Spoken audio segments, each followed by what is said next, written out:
ASHA വർക്കർമാരുടെ honorarium 26,000 രൂപ ആക്കണമെന്ന് പറഞ്ഞ് CITU കളക്ടറേറ്റിലേക്ക് March നടത്തിയിരിക്കുന്നു. എവിടെയാണെന്നല്ലേ? നമ്മുടെ സംസ്ഥാനത്തല്ല, അങ്ങ് തമിഴ്നാട്ടിലെ നീലഗിരി കളക്ടറേറ്റിലേക്കാണ് CITU മാർച്ച് നടത്തിയിരിക്കുന്നത്. അപ്പോൾ ഒരു സംശയം, കേന്ദ്രമാണ് ഓണറേറിയം കൂട്ടേണ്ടതെങ്കിൽ ഏതെങ്കിലും കേന്ദ്ര ഓഫീസുകളുടെ മുന്നിലേക്കോ അല്ലെങ്കിൽ പോസ്റ്റ് ഓഫീസിലേക്കോ അല്ലോ നടത്തേണ്ടത്? കളക്ടറേറ്റിലേക്ക് എന്തിനാണ് മാർച്ച് നടത്തിയത്?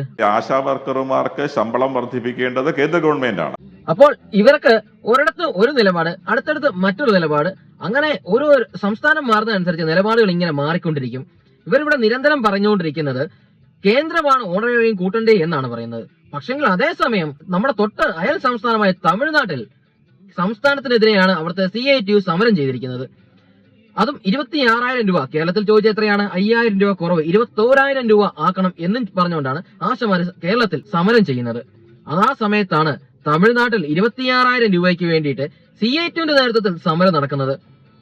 ഈ ഒരു വിഷയം സോഷ്യൽ മീഡിയയിൽ ഉയർത്തിക്കൊണ്ട് വന്നത് അബിൻ വർക്കിയാണ്. യൂത്ത് കോൺഗ്രസിന്റെ സംസ്ഥാന വൈസ് പ്രസിഡന്റ് ആയിരിക്കുന്ന അബിൻ വർക്കി ഒരു ഫേസ്ബുക്ക് പോസ്റ്റ് ഇടുകയുണ്ടായി ഈ സംഭവവുമായി ബന്ധപ്പെട്ടിട്ട്. അവിടെ നടന്ന സമരത്തിന്റെ ഫോട്ടോയും അവരുടെ ഇതിന്റെ പോസ്റ്ററും കാര്യങ്ങളൊക്കെ കൂട്ടിയാണ് പോസ്റ്റ് ചെയ്തിരിക്കുന്നത്. ഏതായാലും ഈ സംഭവം സോഷ്യൽ മീഡിയയിലടക്കം വൻ വൈറലാണ്.